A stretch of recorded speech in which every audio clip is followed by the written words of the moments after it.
Hey guys, I'm Saurav. Welcome to the channel. This is Product Photography Masterclass Part 2.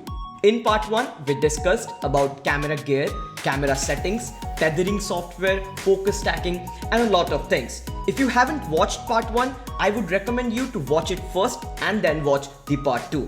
Part 2 is where all the fun begins and you're going to learn a lot of things. We have Sanket Kuntale with us. I can't wait. I'm super excited for you to see this. So without wasting any time, let's get started.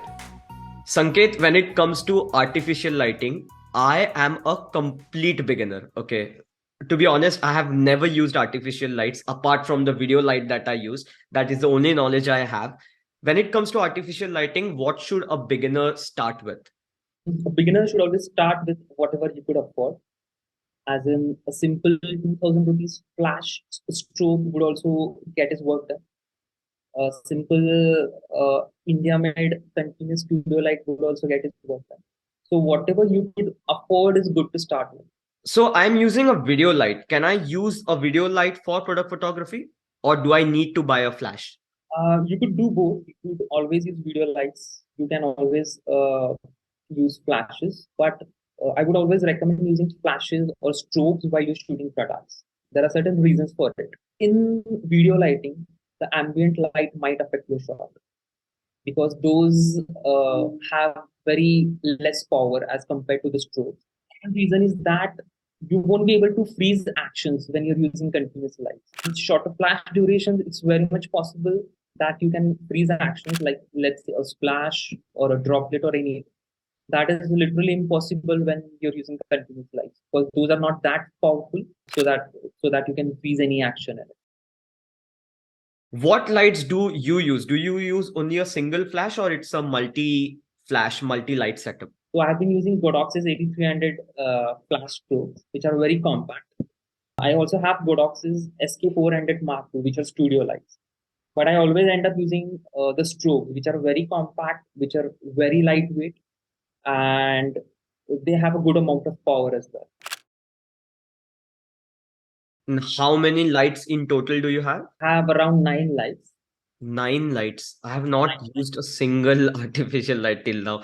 So when it comes to 9 lights, okay, like do you use each and everything for for a particular shoot? Like, or do you start with a single light and then you start, okay, thinking about how do you go about the lighting process? Most of the times is it's one or two lights, and if Okay. it's overkill, I use 3 lights, 3 to 4 lights. I have never used. I don't remember using 9 or 6 or 5 lights at any of my product shots. It's not always about what lights you're using because using just the light is not going to solve the purpose. I have seen you modifying the light with different kind of modifiers. What modifiers do you usually use and how do you decide which modifier do you have to use? So it all comes down to the kind of the look that you want in your shots. It also depends what kind of surface your product has. So I might choose a completely different lighting setup if my products are glossy. I would always prefer or end up using soft light for all the glossy materials. And if my products are matte, I would always end up using something similar to a hard light, something that a harsh sun would replicate. So it depends on the product as well.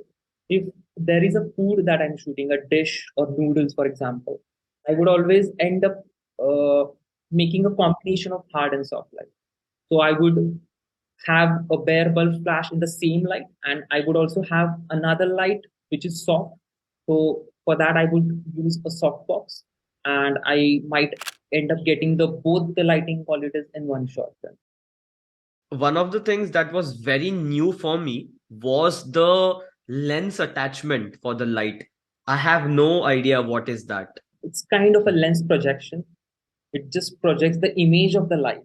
It doesn't really amplify light or modify light. It just projects an image of the light. You can always have different focal length lights to control the throw of the light. So I Okay. have a lens which goes on top of it. So it has a very narrow beam of light. A 65 or 60 will have a little wider beam of light. This is overwhelming for me, and I guess it is overwhelming for a lot of you people watching the video. This obviously hasn't come in a day, right? You can't learn artificial lighting just overnight. What kind of props, what kind of modifiers do you use? Obviously, it's a whole journey of the last 13 years you have been shooting. Like, if I'm a beginner, how do I get started with artificial lighting? Okay, I bought a flash. Now, how do I learn artificial lighting? What should be the approach? I would rather put it in this way: learn about lighting, not just artificial lighting. You can also use natural light in the best way possible. You can use sunlight from your window and make most of it.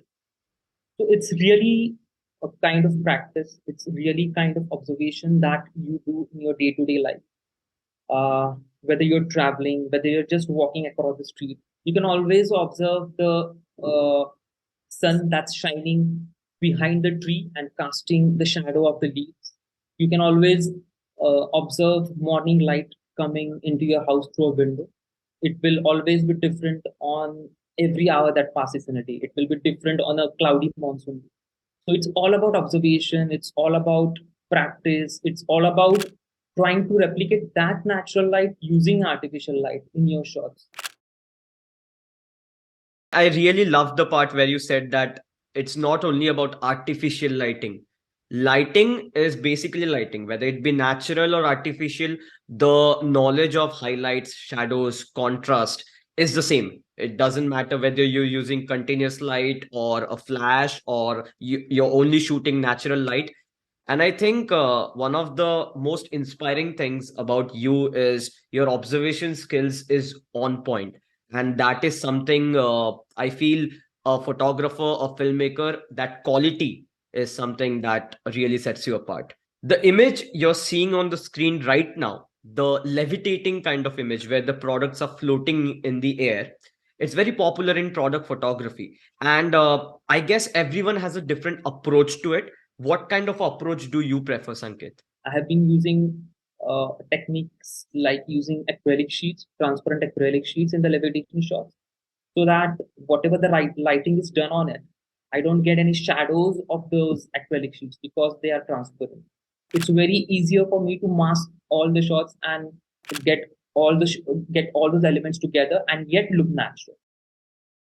Each and every object was light separately, because maybe with, like, if you're using a single light, or if you're using a particular lighting setup, lighting each and every object would not be possible some of the times, right? So what do you do exactly? So while we set up a levitation shot, always there is more number of products. Let's say there are at least three products. So the most important part of a product shot is that a product's label should be properly visible. The contents of the products should be properly visible. So we can't do it right using just one light or lighting a product from just one particular angle. We have to pay attention to all the nooks and corners of this product, all the angles, corners of the product. So let's say if we are doing, if we are lighting one of those products properly, the chances are the other product will have shadows on it, or it might end up looking bad with the same light. So that is the reason we light each and every product separately, and then we mask all those shots together to get one fine picture. Okay, and I guess this particular technique is what you referred to as sandwiching before, right? Yeah, that is, it's what called as sandwiching in editing terms. Taking parts and pieces from all the shots and then combine them together in one single shot. So that's sandwiching. Yeah. I guess that's all the questions that I could think of as of now. That I know there are so many more things to learn from you, and I'm going to pick your brain even later. But for now, for the audience that's watching this particular video, any final tips for someone who wants to make a career out of product photography? It's the same thing that I started with. What I started with is picking up any random products from a supermarket. The products whose packaging is interesting or whose USP is nice. And I think I could give justice to what the product is really selling. I just picked those products from supermarket, and using my own imagination and my own ideation, I just shoot proactive projects. Proactive in the sense, it's like an fine artist doing his thing. It might sell or it might not sell, but it's it's a piece of work or piece of art that you think is the best. So according to my ideation and according to my thinking, I would try and portray this product. I would pair it with good fresh ingredients, or I might pick the USP of the product and incorporate that in the shots. I would make some food items look very appetizing so that whenever one sees them, he should feel like I have to pick this and I have to eat it. So just make a series of projects where you portray any product from the supermarket and just upload it on your Behance profile, even on your website, on your social media, and tag that particular brand. If it's good, you don't need to do anything. If it's good, the brand will come to you knocking on your door that they want it and it's very nice and they want to collaborate and do something more of like this. So this is a Perfect. good way to start. It also develops your portfolio and it also might get you a potential business and potential clients. So I think that's the good way to start with for beginners and any other photographer. Thank you, Sanket, for doing this. Sanket has shown immense amount of patience. I remember when I was in your home, I was asking question about each and everything, disturbing you every couple of minutes. But you were very humble. You were very kind to explain me each and everything. Thank you, people, for watching this video. I hope you found this video helpful. For me, it was a tremendous learning process. All thanks to Sanket. I will link his Instagram in the description below. Like the video, subscribe to the channel, comment on the video if you have any questions. I or Sanket will try to answer your questions in the comment section below. And I'll talk to you guys in the next one. Bye.